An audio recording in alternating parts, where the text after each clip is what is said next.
Hello and welcome back to part two of our three-part series on the USGAA county team. I'm your host Gareth McAlinden along with Limerick's finest Connor Green.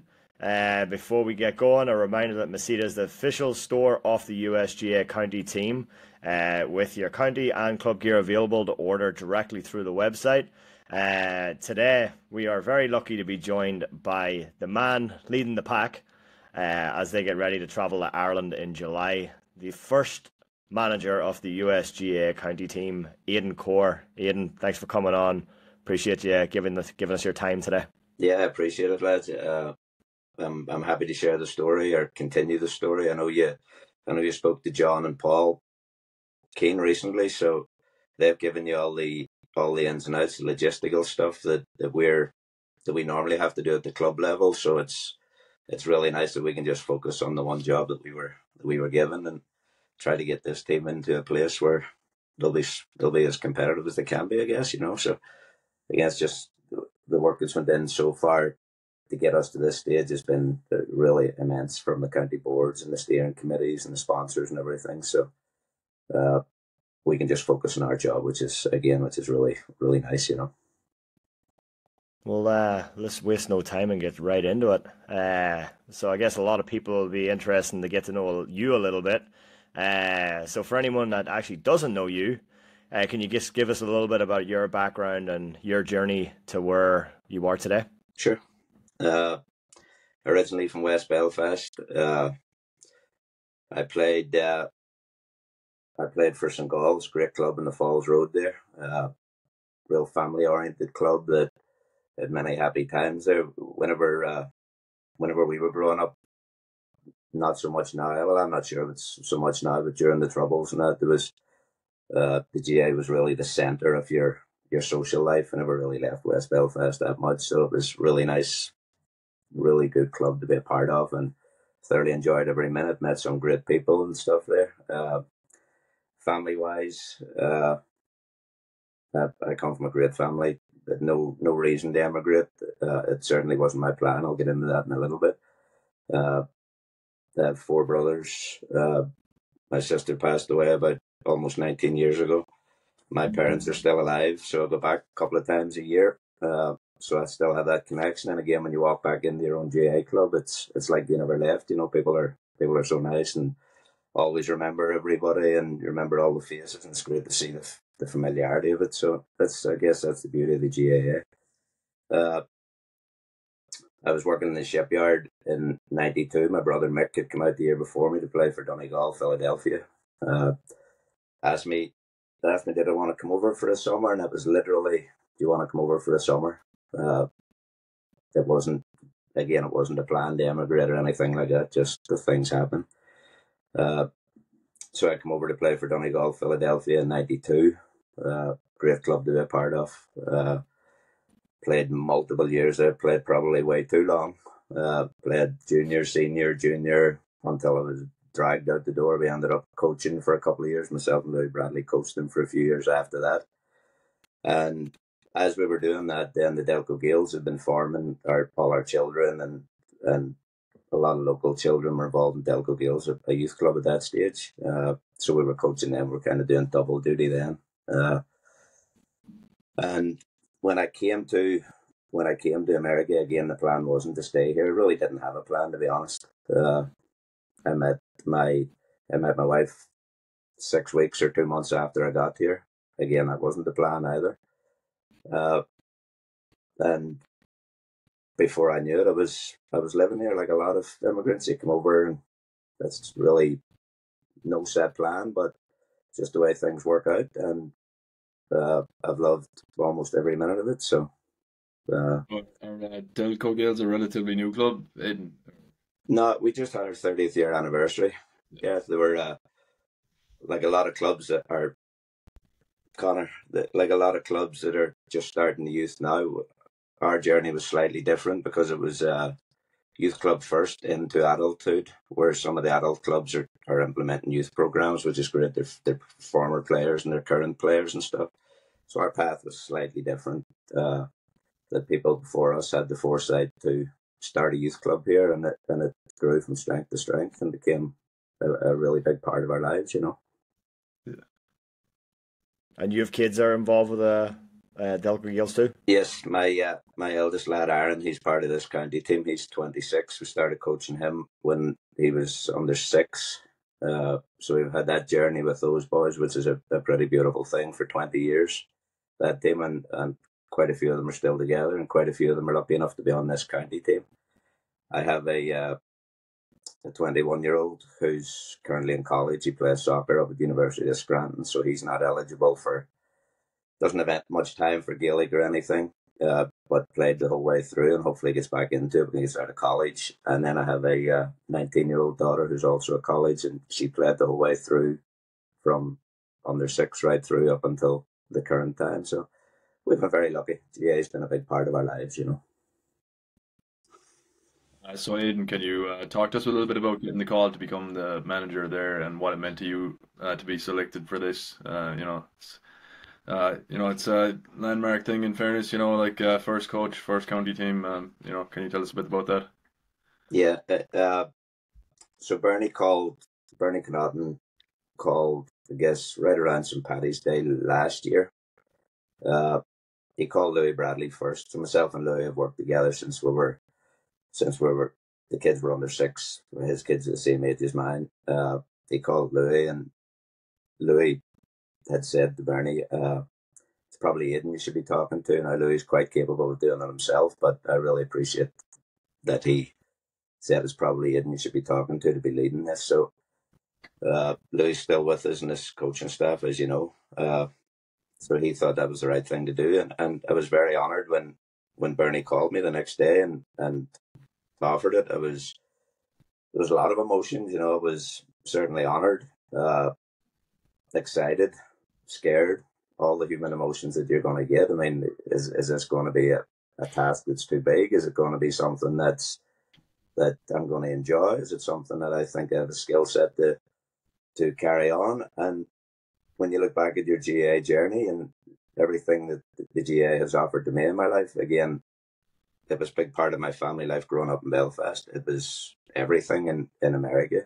It's the reason I'm in America. It's the reason I met my wife, Lauren. It's the reason I have my kids. It's the reason I have all my friends. It's the reason I have my work. It's been everything. So if there was anything that I could ever give back to it, then I figured this was as good as it could ever possibly get for me, So if I was comfortable in the skill set and people thought that I was the right person for the job, then absolutely. Again, I was unbelievably honoured and excited and scared at the same time. But Yeah. I've grown into it, and I feel really comfortable in the role. When you say you're scared there, I'm actually just curious now if I can go off script a small bit here. What would you see as like the long-term future for this team? Like it's an interesting one when it's probably by far, the amount of fellas that are going to be traveling from a wide area, it seems like it's a lot of organizing, a lot of, like flights out to, the few training sessions and the trials and whatnot. I'm just curious what like you think it's do you think it's going to be sustainable for the USGA to do this year in, year out, and what would you think is like the big picture? Well, listen, I would certainly hope so. The first year, there could be things that people may correct as years go on. I don't think there's an awful lot to correct. Now, again, the organisation and the steering committee and USGA, what they've offered is and how professional it is. It's a massive logistical challenge. We have lads coming in from San Francisco, from Detroit, Chicago, Boston, Philadelphia, that are still part of the squad. The lads will get into the trials again soon, I'm assuming. The 80 lads that were lucky enough to go to trials in Chicago, they done all that off their own bat. They're coming from every corner of the country and every division. Fortunately, a lot of clubs and divisions help support them financially and send them there, because at the end of the day, you're representing your club and your county and all that stuff. But as far as sustainability goes, whether they do that 80-man trial again, I'm not sure. I'm not sure if that's worthy now. Once you find the kind of core, you'd still need to be paying attention to players that are coming out of college, players that have that didn't really perform at the trials. And again, were the trials in Chicago very fair? They were as fair as they could be. I feel that a couple of full games to show yourself is more than enough to get yourself into a panel of 35. And some lads may not be overly thrilled with how they played that day. And they may get a chance in the future, and hopefully they do.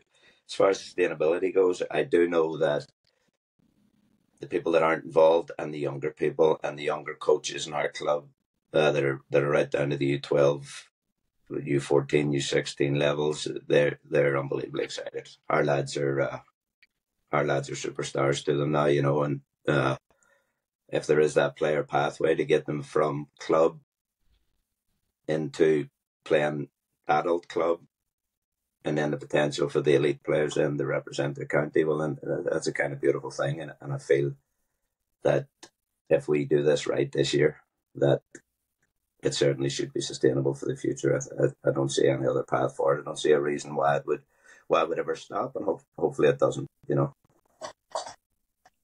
I think that's a good segue into the, Chicago. That was kind of where it all really started for the players too. And the first time you got to look at all these players, I'm sure you probably knew a few of them from obviously your area and different areas, but how impressed were you by the level of football that was actually being played that weekend? I was actually lucky enough to watch a few of them games over that weekend, and to be honest, it was a great standard of football. But how difficult was that? Well, also a beautiful thing too, right? It's probably the best situation we're in, going in there knowing that you probably had your eyes on certain people, and then there's 10 other people that was like, hold on, where did this guy come from? So how difficult was that then to start narrowing them lads down, even from Chicago? Listen, that was really difficult. At North American finals, again, our Gaels team was lucky enough to be there. Our selectors, James Staunton from Chicago, Martin Kerr from Boston, and Ollie McElhone from San Fran. We were all at North American finals, and we'd been given names of the 150. There was 156 originally. We'd been given names of the people that were at finals. So thankfully, there was a large number of the people that were at the finals. They didn't know they were being watched. We certainly weren't going to put on anyone under any type of undue pressure. So we watched all the games in Denver, rather, to try to get some idea of people that we didn't know, and that was very helpful. Honestly, it really was helpful seeing people in their own club environment, when seeing who the leaders are, see who's good under pressure, and all that stuff. Obviously, we didn't see everybody. So we had to narrow that 156 down to 80. There's no fair way of doing that. We had to trust everyone in the different cities. These are the people that should be here. Our selectors had a good idea, obviously, of who's good from their divisions. A lot of the smaller divisions sent teams or sent players. So I think almost everyone was represented, which again was a beautiful thing. The 80 then were broken down into kind of regional teams to give the players some type of comfort level. They may not be with their teammates, but at least they'll know some familiar faces. So there'd be the handful of lads from Chicago and the surrounding areas of Chicago, and then there might be a couple of lads from, I can't remember exactly the breakdown, from DC or Pittsburgh or whatever's on different teams, and that's how all the teams were broke down.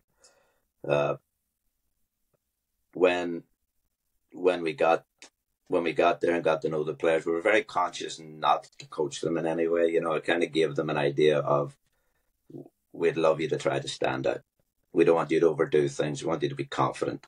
Realize this is a trial and there's a lot at stake, but try to enjoy the game. Try to play to your capabilities. Just show who you are without overdoing it or without overcompensating or anything like that. The Saturday games in Chicago, I feel a couple of teams and a bunch of players didn't really do themselves justice. They might have been very tight, which is totally understandable. I mean, I'd feel that way myself probably under trials. We all would. There's a lot at stake. You represent a lot of people.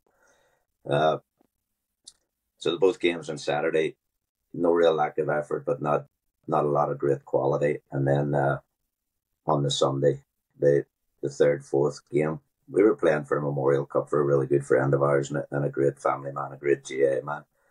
So there was a tiny bit of pressure on the players.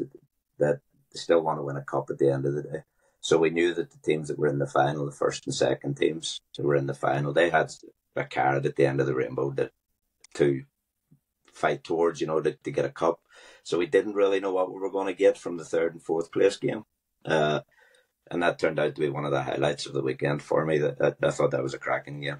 The lads weren't playing for a cup, but they were certainly playing for positions, and both teams gave it everything they had and walked off the field an awful lot happier with themselves than they did on the Saturday, probably.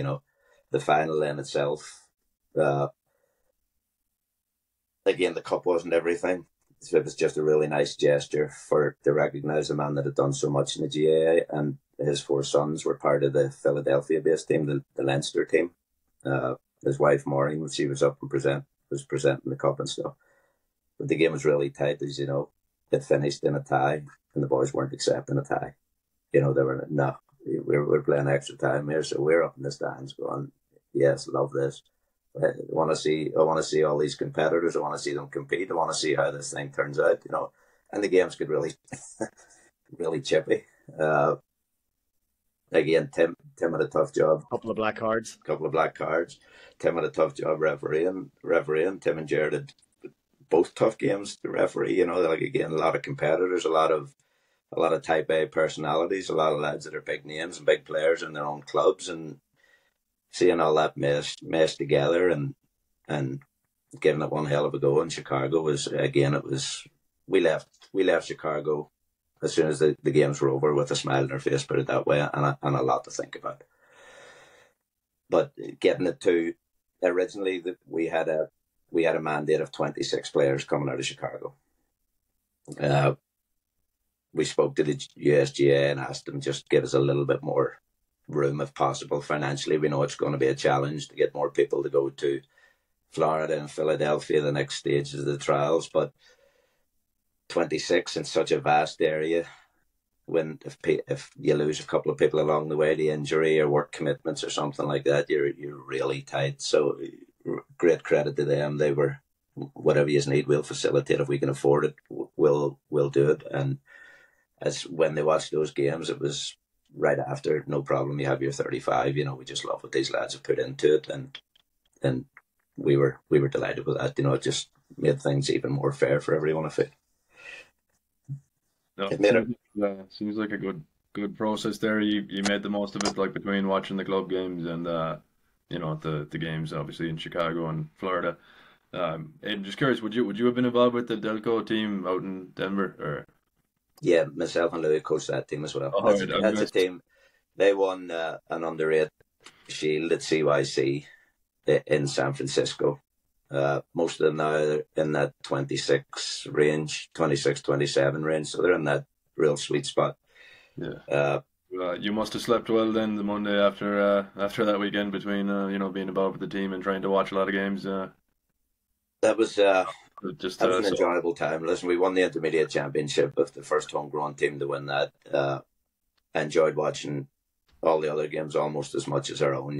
We're in a comfortable place with our team. We know they know us inside and out. We know them inside and out. So we know early if they're at it. So we don't have to do an awful lot of overcoaching. We've been teaching them the same philosophies the whole way through. We know if they're at it that they're a really tough team to beat, and they're super competitors. So we had a great weekend, a beautiful venue, and getting to meet our selectors and seeing their thoughts on things and all. It was a proper fun time, like as most North American weekends are. Yeah. Now they're all homegrown lads. That team that was playing. There's no Irish lads that play in that team, right? There's no Irish lads in Delco Gaels now. Wow.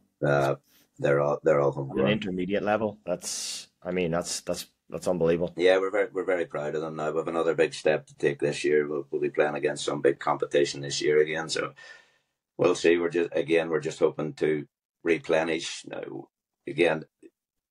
So when we started our adult program 5 years ago, a lot of these lads were just graduating from college. So we haven't really replenished as many as we would like to, because the kids are coming out of minor and stuff, and then they're going to college for 4 years, and then there's a little bit of a transition, some of them going to work in different areas and stuff like that. So we're hoping we're hoping as time goes on, then we'll get another influx of kids coming through our own club, and again with the pathway of excellence leading to potentially a county team, then it's keeping them in the game. Our coaches are up in their game, our players are up in their game, and it benefits everybody, I feel, you know. So you talked a little bit about obviously that narrowing it down from that original 80 people in Chicago down to, you said it was 35. Yeah. How was that process? Because obviously it wouldn't have been easy. There was a lot of great players, and I'm sure there was a lot of people missed out that probably sad about that. But how did that process go for you guys? Did you guys sit after that tournament, or did you guys regroup, or how was that process? Well, to be very honest, whenever we went to Chicago, I had some idea of how I wanted us to conduct ourselves as selectors. We sat together quite a bit. We broke up quite a bit. Everyone had team sheets. John had his team sheets, like the most professional things you've ever seen. The team sheets with the players and all sorts of stuff. So it was easy to track everybody, their numbers and everything they were wearing. They all had their county jerseys, which they were able to keep, which was nice, and their numbers. So anybody we didn't know, I could lean over to somebody, or they could lean over to me, and who's that guy again? What do you call him? Where does he normally play for his club? Is that his real position? Things like that. But I'd asked the selectors, and myself and Louis, we didn't even compare notes, rather. I wrote a list of people that were, I guess we tried to eliminate some of the players that were perceived were weaker. Started there, worked their way kind of up. Then we tried to find the top players that were kind of like, these guys are probably no-brainers. If they're on my list, they're most likely going to be in James's and Ollie's and Martin's and Louis' list. So I asked everyone not to compare notes, to keep their own notes, to mark people in a certain grading system of 1 to 5, essentially. Put a little side note beside them. But we didn't confer on this Saturday night. We talked certainly on the Sunday while it was fresh, and I asked everyone to send me their list of people with the amount of votes that they had. So that was everybody. I calculated all the votes. There was a bunch of players had 5 votes, a bunch of players had 4 votes, a bunch of players had 3 votes, a bunch of players had 2 votes, a bunch of players with 1 vote. So once we broke it down to figured out all the numbers of who had voted for, we were actually down to 34 of the 35 had either 5 votes, 4 votes, or 3 votes from our selectors. I didn't see any reason to complicate it any more than that. If people had good enough feelings about 34 people, then those 34 were 34 of the 35. There was a lot of people with 2 votes. So there was a discussion essentially around one person once we'd done the votes. I mean, we discussed everyone, of course, but there was one person there was multiple people that were discussed then for that 35th spot, but I just thought it was fair, rather than me going in and saying, he's a cracker, he's a great player, that guy's no good, this guy, and the other lads doing the same thing and tainting our view of it. Then I just didn't feel that was fair at all. So everyone was very professional in how they handled it, and I feel it was a really fair way to do it. But again, you're going to have lads that didn't have great days or didn't have a great weekend, may not have been feeling good, just didn't play great, weren't happy with their performances, and there was no other fair way for us to do it. We couldn't eliminate people that had really shown well. Obviously, the players all have a history. We knew most of the players. We knew a lot of the players from playing at youth and coming through that program as well. So that history was certainly a part of it, but I feel it was very fair. So once we had to get from 35 to 28, that was pretty brutal. That was, one lad dropped out, with an injury, so we were 34 to 28. Again, we didn't compare notes after Florida much, or after Philly had asked just to keep this private, send us in we had a discussion then right after Philadelphia, and the 6 lads that missed out were very unlucky. Positional wise, there's certainly no drop off in talent. There's very little drop off in talent. Position wise, injury wise, they were some really difficult phone calls that we feel that it was fair, but nobody that's on the receiving end of that finds it fair at all, and we certainly didn't enjoy that part of it, because they had all put in a serious effort to be part of it. I do feel though that we have the top 22, 23 players in the country without a doubt that were available to us. Towards the perceived bottom of our roster, and the lads that were unlucky to miss out in Chicago and that were able to make it through the trials, there's not a huge margin between quite a few players. So there's still a lot of players have a chance to crack this team next year if it's still a viable option. Which if they treat it the way we hope they treat it, that I'm not happy. It was a serious knockback, but I still love this game and I still want to be part of this. Then hopefully they can grow from it as well. So then when you guys set up in Philly or Tampa, how did you guys set up the sessions and games there? Did you guys just pretty much like do full on games or practices? How did you work that out? No, so this would have been really the first time that we'd done any coaching, because again at the trials in Chicago, just a style of play, listen, just play nice and aggressive, just be on the ball as much as you can. We went down to Florida, we emphasize certain things that we feel are important in a club culture through a couple of training sessions on the Saturday. So we had a couple of good hefty training sessions on the Saturday that everybody was involved in. Obviously, we broke the teams down into as equal a teams as we possibly could then for a game in Florida on Sunday. We were trying to be conscious of not having teammates mark each other. We're trying to be conscious of good defenders marking good forwards and try to keep the teams as fair as possible. We only really had to rotate 3 people in, so there was plenty of rotation going on, and everyone get plenty of playing time. But those teams were as fair as we could probably make them, and again the result wasn't very important. It was a small field.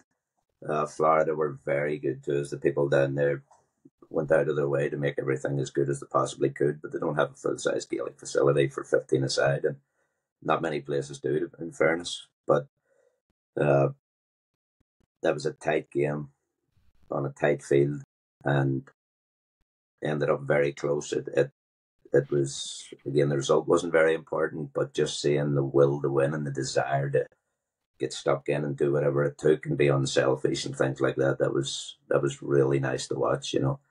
I think you see it. You think you've seen it in the video. Some of the effort that was going on there. There's a little. It's January. It's not normal GAA season.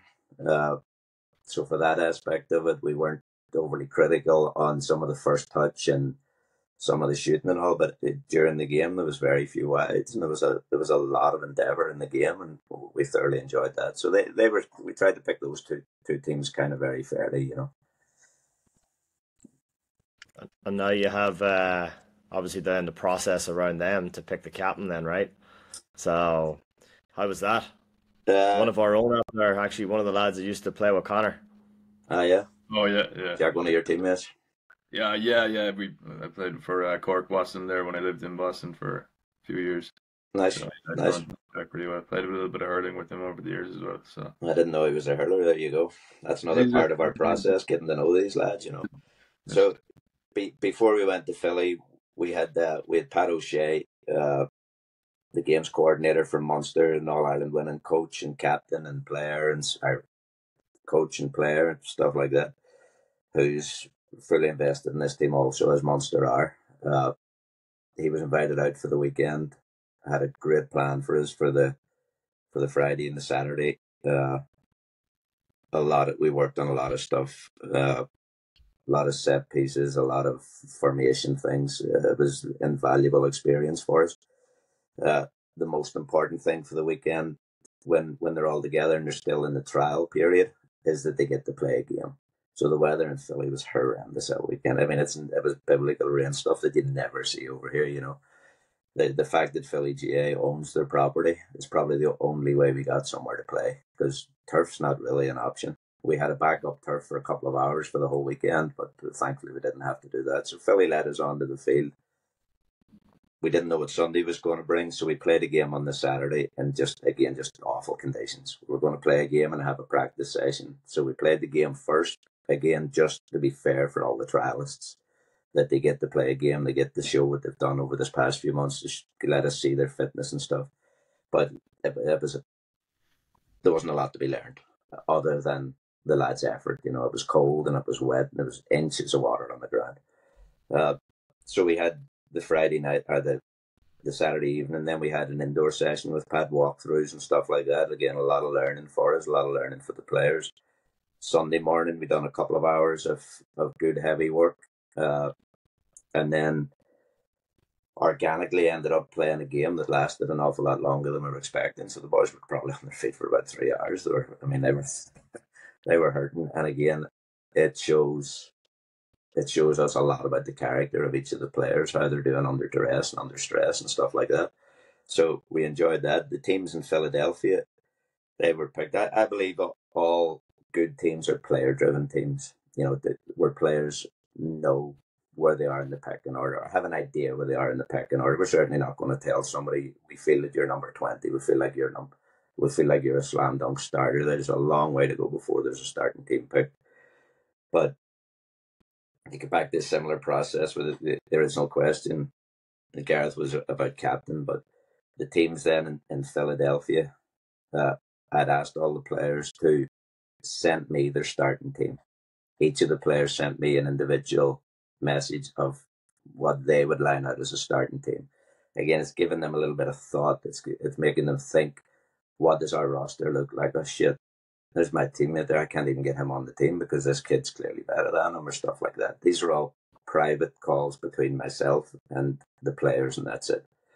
So I tabulated all that stuff, just not with the intention of using it in Philadelphia, but when the opportunity arose, okay, I'm going to put out a team that the players themselves feel are some of our better players, or 15 of our better players.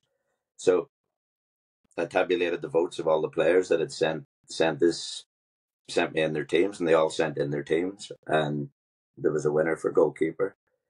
There was 6 defenders that had more votes than anyone. There was 2 midfielders that had more votes for anyone, and there was 6 forwards that had more votes than the rest. So that worked out as a starting 15 team. Whenever we had to pick a team for the Saturday or for the Sunday, I said to the lads, here's the red team, here's the blue team. This red team is a team that you picked yourselves.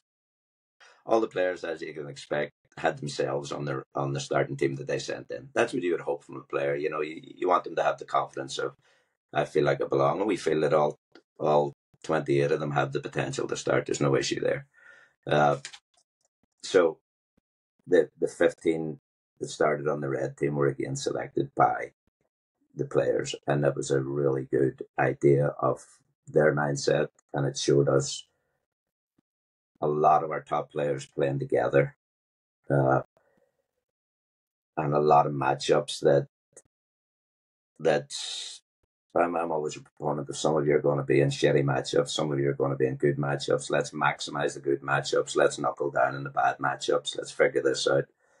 So the red team probably had a little bit more talent than the blue team, but the blue team stuck to the task beautifully and really made the red team work. And again, we weren't picking a team at that stage because we were still in the trial process. So that's how the teams in Philly came around. As far as captain goes, I asked everyone again to send me private, confidential note of a captain and a vice captain. The captain choice was an absolute runaway. If we had to pick a captain, it certainly would have been somebody we probably would have ended up picking ourselves. But again, I feel that player-driven teams are the best. And whenever we can't meet every week, given them little tasks and things that they're always communicating with each other and all are very important. Like, we could discuss this at practice twice a week with the club, but you can't do that with the county when you're not going to see them for 6 weeks or another 6 weeks, stuff like that, keeping them all involved. So captain was a runaway decision. Jack Lynch from Boston, a great lad. We're just getting to know him again. We're just getting to know him ourselves. We've seen him play up in Boston. We've seen him at the trials. We see how he interacts with everybody, the strong players, the weak players, the players from out of division and stuff like that. Just a born leader, and I was delighted that our players seen that the same way. Our vice captain Shane Bradley from here in Philadelphia, massive leader in our club. Again, got the respect from a lot of the players for vice captain. There was quite a few players were picked for vice captain, but Shane got the most votes by quite a bit. But as far as captain goes, that was kind of a landslide for Jack. So we're delighted with the two people that they picked, and the positions they play are very important. So they would be the people that would be in around that number 3 position, number 6 position, potentially midfield, potentially like just in the spine of your team, and good leaders. But they're certainly not the only leaders in the team. You know, there's club captains from all over the country in this team, and it's the leadership stuff we're not concerned about at all. You know. So Aidan, can you tell us a bit about what's in the pipeline for the team there? We hear you have a game coming up against a Boston Select team. How important are these types of games going to be for your preparation for the championship? They're going to be vitally important for us, Connor.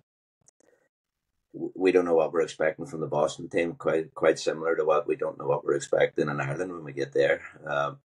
So we've asked Boston for 4 quarters, 4 like 20-minute quarters, something like that. So we'll put out a team for each quarter and try to start each quarter like it's the start of a match. You know, proper intensity, people playing different positions.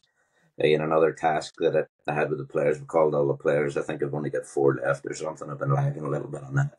I'm asking the players individual questions like, what's your favourite position? What do you think of our team? Be any concerns with the team? Where do you think you are in the grand scheme of things? So now that I have a good idea. Are you going to play a 15-a-side game against the Boston team, or is it going to be 13? 15-a-side. Oh, cool. Yeah, no, it's going to be an interesting challenge for you there. You know, when you think it's all American-born lads. You know, a lot of them just I'm sure have probably never played a game of 15-a-side. Like, you know, so there's a lot of them wouldn't have it. Like, there's a bunch of them are lucky enough to have played Fela. That was a long time ago, under 14, that have played 15-a-side. There'll certainly be a lot less space for them. And the Irish lads and the American lads who we're playing against in Boston, they may have a little bit more experience than a lot of our players at 15-a-side. So that's very important for us, you know. And trying to get time in that game for everybody to play in their favourite position so they can flourish again. That whatever the result again isn't very important. How we apply ourselves, how we play, our effort, our discipline, all those things are very, very important and non-negotiable. So we're looking forward to that. So we'll have a Friday practice session in Boston for a couple of hours in the evening. Again, logistically getting all these lads in the town. The USGAA have done an amazing job for that. Rob Tierney especially with the flights and everything that he has to do. So that's Friday. We have a couple of hours practice session. Saturday we're meeting there for lunch, breakfast, I think. Then we'll be hanging about for a couple of hours. We play the game at 2:00 against Boston Select, and we're very thankful that they've put all this together for us, of course. Then on the Saturday night, the boys have a little bit of freedom. Well, they've all the freedom they want, actually. Up until now, through the trial stages, it's been kind of tight. You know, we're busy the whole time. As soon as they finish the game on their Sunday, they're heading to airports and stuff like that.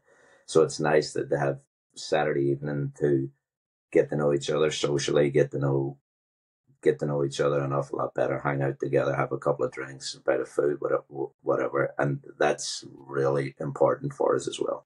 Again, when they're not seeing each other on a regular basis, that they can hang out socially and stuff is something that's going to be very important. The focus obviously is on the Friday and the Saturday game, but the social aspect of it on the Saturday evening is something that we feel is also very important. It's very interesting to hear that because you don't really hear that a lot from managers where, especially in a county team like this, we're really promoting that. Listen, we actually want you to go and bond and have fun and go for a couple of drinks and enjoy yourselves. You're right. These lads are coming in from all over the place, and this is the time for them to really get to know each other on a social level. Boys are going out to battle with each other, right? So they got to know who they're going to battle with. So, why is this so important for these lads to really have that time? Well, again, I've had personal calls with everybody at this stage except four of them, asking them some personal questions and figuring out how they are personality-wise. Some of them are very outgoing. Some of them think they're really funny. Some of them aren't that funny, but they really think they're funny. I'm talking about one lad in specific that you might know from Boston. I'll not mention his name. But some lads are quiet. Some lads are a little bit outgoing. Some lads are still more comfortable in their own club team or their own club, their own division team. They might be more comfortable around those groups. They're the sort of things. When I asked the players, was there any concerns or anything, they just communication, and I hope there'd be no clicks. We don't really see that, but this is a way to eliminate all those things. And I think they have, again, for me, a team, a players group chat is sacred. Coaches or anything shouldn't know anything about that. One of the players that I was talking to during the week had told me that the group chat is very active. The players group chat's very active. There's a bit of banter going on. Everybody's communicating and all, which is really pleasing to hear,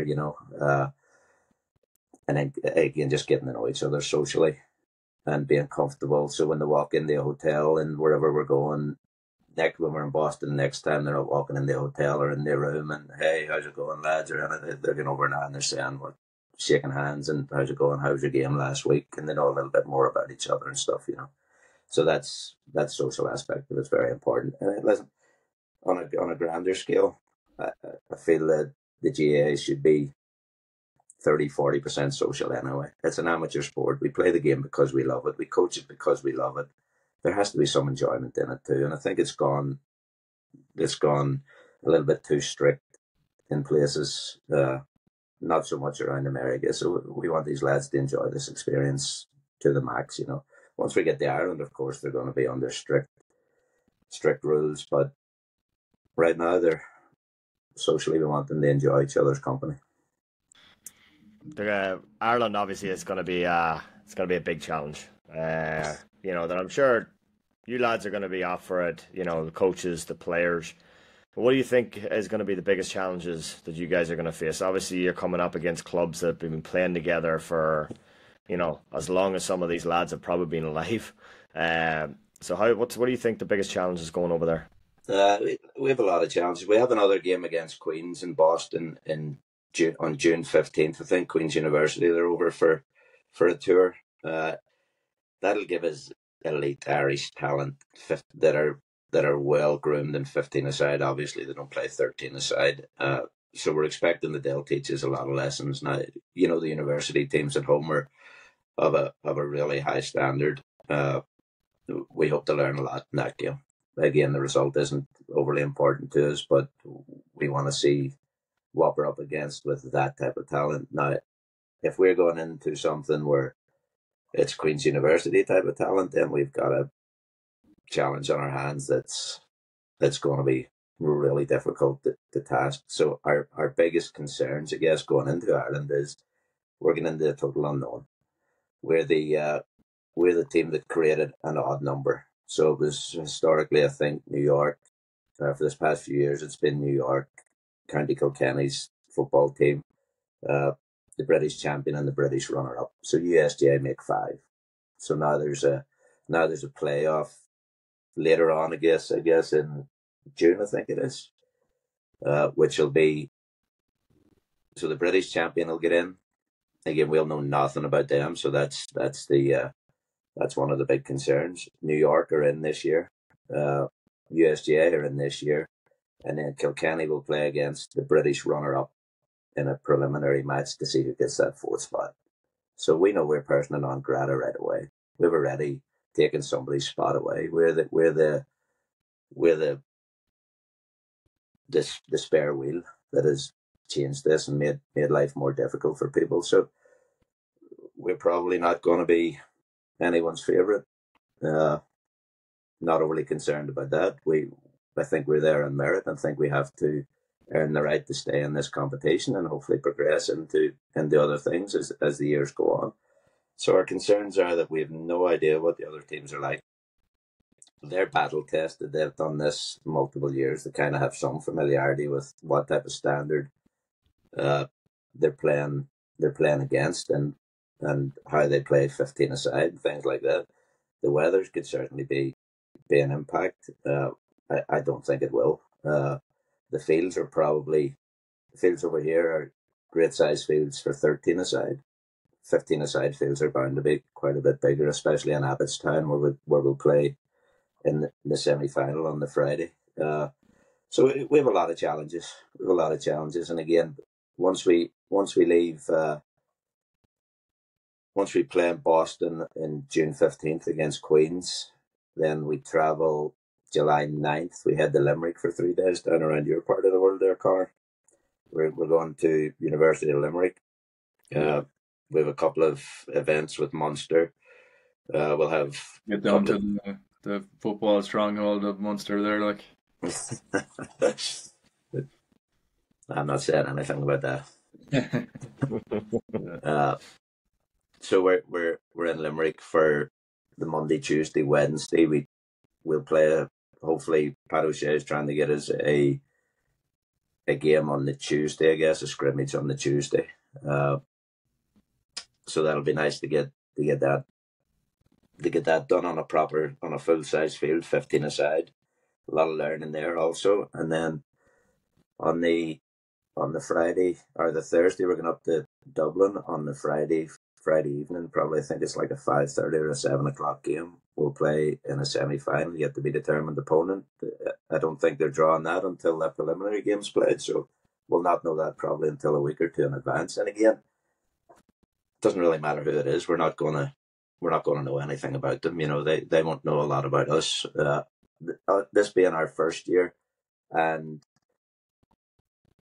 we feel like the people that have supported us and the people that have put the work in, and again, coming from an area the size of America, that we have to be open with our tryouts. We have to let people see the process. We have to let people see the players, like sponsors and all that type of stuff. So if people wanted to do a little bit of work on us, they probably could, but we're not at anywhere near a starting team stage, but we're totally in the dark with the other teams, Somebody's going to be ready with that joke there. I remember when myself and Gareth were at the game there when when New York beat Leitrim. I was there myself. People joking like, population of Leitrim, whatever it is, like 30,000, like, or something like that. Population of New York, like they're going to say, population of US. Have to be winning, like. Well, that's what you expect from the US soccer team, that they're going to be this unstoppable force with 60 or 80 million kids to pick from. They're just not at that level yet, but the GAA is pretty localized too, in the grand scheme of things. What do you think's the recipe for winning over there?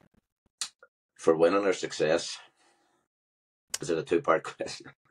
Two-part question, I'd say. I'd say there's two questions. I'd say there's what do you think is what's it going to take for these boys to win there? And then I'll follow that up with what you define as success. Again, for us to try to implement a game plan. The boys know our game plan. They know what we're hoping to achieve. Whether we can achieve that to the max in the short space of time we have together. Then if we can get to the stage where we're comfortable in what we're trying to do, we'll be a really hard team to beat, providing the standard is a similar type of standard. Again, a total unknown for us. We have leaders all over the field. We have really good, strong, aggressive players all over the field. We have difference makers at all levels that have a desire to win. Like our opponents are going to have a desire to win, but we just have to outwill people, and I think our mentality is really good. we're really preaching, which again is non-negotiable to our players, and they know this, that uh, the discipline is everything for us. We're the first team to do this. We have to set the standard of what's going to come behind us. This can never be taken away from these lads. So we want them to go out and compete and have fun and play at a really aggressive level and conduct themselves in a manner that's befitting of the work that has went into this. Again, it's just been a massive commitment. So if they play the way we hope they play, the way we know they can play, if they give their maximum effort, we'll be a tough team to beat. We'll be a tough team to beat. But again, our opponents are doing the exact same type of work, so we've no idea what their strength is either. So that would be. I feel if we put all those things together in the few short days that we have together, we could be really good. Going on now, what was the other part of the question there, Gareth? So I guess Paul and John had their own ideas of success. Once this is all said and done, what would you define success of this whole thing after this is all over? I think it's already been a success, almost to the level that nobody was expecting at this stage. Getting a team to Ireland, representing your country, us representing our country as coaches, that's a success. Behaving in the manner that's again befitting the position that we're in, that's a success. If they apply themselves on the field with the correct discipline, with the correct attitude and effort, and lose a game, it's going to be a good team that beats us. So if we have all that and our opponent beats us, there's not an awful lot you can do. That's sports. We'll hold our heads high. We know we've given it the best chance. Nobody's going to beat us because we're ill-disciplined, underprepared, or not fit enough. If we have all that, and I know we will have all that, then and lose in the semi-final, then we can hold our heads up high. It's certainly going to be devastating. The big win, obviously, would be to potentially get to Croke Park. That's would just be an amazing achievement for everybody. That we know the mystique and the grandeur of that place, and if we could ever get a USGA team to walk on that grass, that would be the optimum. I'm not setting sights any further than getting this team prepared to play the way we want them to play and represent the county the way we want them to represent them. And for me, that's a success. Where is that first game, that semi-final? Do you know where that's being played? So I'm not sure if it's the Dublin Centre of Excellence or the Leinster Centre of Excellence. It's in Abbottstown in North Dublin. So okay. We're going to be staying. Our hotel in Dublin for those couple of nights is on the north side of Dublin, I think. Like 10 or 15 minutes from Abbottstown. It's by all accounts a beautiful place. I know our Gaelic girls played there a couple of years ago. I haven't seen the place myself, but looking forward to that. That would be the Friday night. That'd be the two semi-finals would be there. And then if you're lucky enough to win either of those two games, the final is the pre-game to the All-Ireland semi-final in Croke Park on July 12th, maybe 13th. Can't remember the date actually. Haven't looked that far ahead, to be honest. I'm trying to focus on one thing.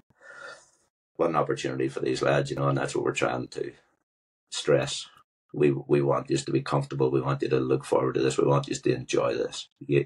You're so lucky to be in this position. There's a lot of people who would love to be in that position. Talent has got you to a certain stage. Your work ethic's got you to another stage. Now let's take it to another level. Well, Aidan, thank you so much for your time. We wish you and the whole panel, the whole team, all the success in the coming weeks and in Ireland. I've no doubt that yourselves, as selectors and managers and the players, are going to do the county as a whole proud. And I look forward to meeting you up in Boston. We'll be up watching the game anyway, so we'll get chatting more then. But thank you again for your time and telling your story and we wish you nothing but the best and all the success. Thanks again, Aidan. Yeah, listen, thank you so much, lads, for letting us tell our story. We feel the love and the support from around the country, and it's our job to do it to the best of our ability, and the players to do it to the best of their ability, and we hope to do that. Again, it's something we're all really looking forward to and very honoured to be a part of. So again, thank you to you too, and nice to get to know you a little bit. And I'll see you up in Boston next weekend.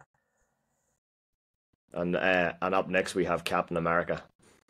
I think he's getting. I think he's been getting a little bit of grief from the boys. All right, they've been sent for the path office. I'm thinking of just like introducing him like that in the next episode, just to watch his face, because I know he's probably hating every word of it right now. Yeah, you might as well. He is just a humble giant, like, you know what I mean? So they were doing I think they were doing the photos up in Boston, and the boys were saying he was just, he stepped up to the plate, but just did not like it.